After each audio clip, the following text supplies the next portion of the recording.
Dictation 2 के अंतर्गत मैंने अपनी पहली वीडियो में 60 शब्द प्रति मिनट की गति से 300 शब्द का पैरा आपको बोला था। अब उसी पैरे को बढ़ाकर मैंने 400 शब्द का कर दिया है और इस डिक्टेशन में गति 80 शब्द प्रति मिनट रहेगी। मेरा आपसे अनुरोध है कि आप कॉपी पेंसिल निकाल लें और अपनी कॉपी को मेरे द्वारा गति हेतु दिए गए महत्वपूर्ण टिप्स के अनुसार तैयार कर लें और पेंसिल भी ठीक प्रकार से तैयार कर लें ताकि डिक्टेशन लिखते समय कोई दिक्कत न हो। Yes, start. शिवसेना के विद्रोही विधायकों की संख्या 40 के करीब पहुंचते ही यह स्पष्ट हो गया था कि उद्धव ठाकरे मुख्यमंत्री के रूप में चंद दिनों के मेहमान हैं, लेकिन इसका अनुमान शायद ही किसी ने लगाया था कि उनके त्यागपत्र के बाद भाजपा स्वयं सत्ता की कमान नहीं संभालेगी और मुख्यमंत्री देवेंद्र फडणवीस के बजाय एकनाथ शिंदे बनेंगे। भाजपा ने संभवतः ऐसा इसलिए किया ताकि राष्ट्र और विशेष रूप से महाराष्ट्र की जनता को यह संदेश न जाए कि शिवसेना में विद्रोह में उसकी सीधी भूमिका थी और वह हर हाल में महाविकास अघाड़ी सरकार को हटाना चाहती थी। इस अनपेक्षित फैसले के पीछे यही रणनीति नजर आती है कि एकनाथ शिंदे गुट को ही असली शिवसेना के रूप में पेश किया जा सके।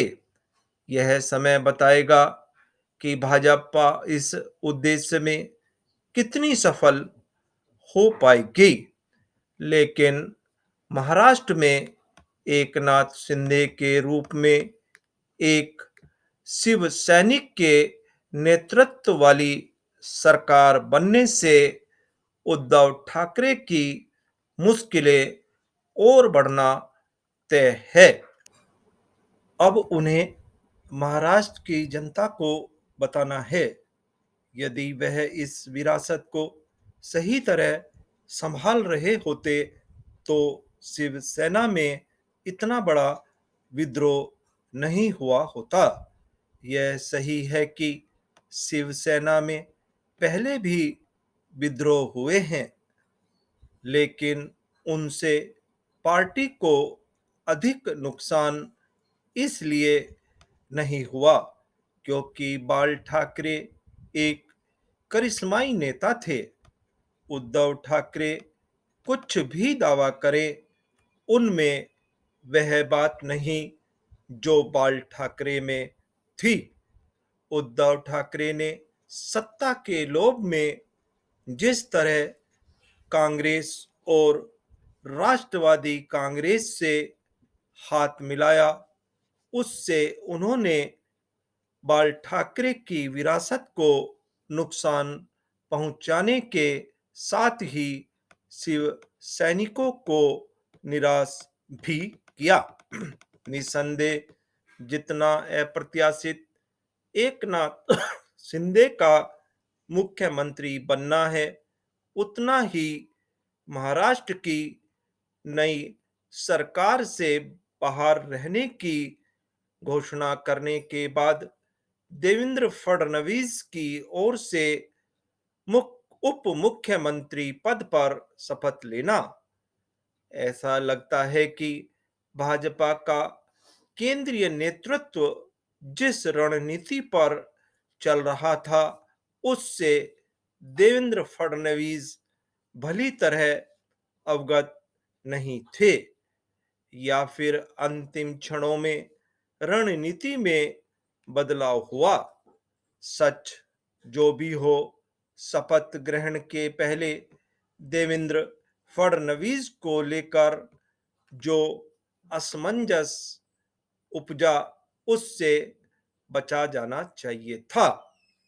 कम से कम अब तो यह सुनिश्चित किया ही जाना चाहिए कि मंत्रिमंडल का विस्तार और विभागों का बंटवारा सुगमता से हो। यह इसलिए आवश्यक है क्योंकि इससे ही महाराष्ट्र की जनता को यह संदेश जाएगा कि एकनाथ शिंदे और देवेंद्र फडणवीस के नेतृत्व वाली सरकार उसकी उम्मीदों पर खरा उतरने वाली सरकार है।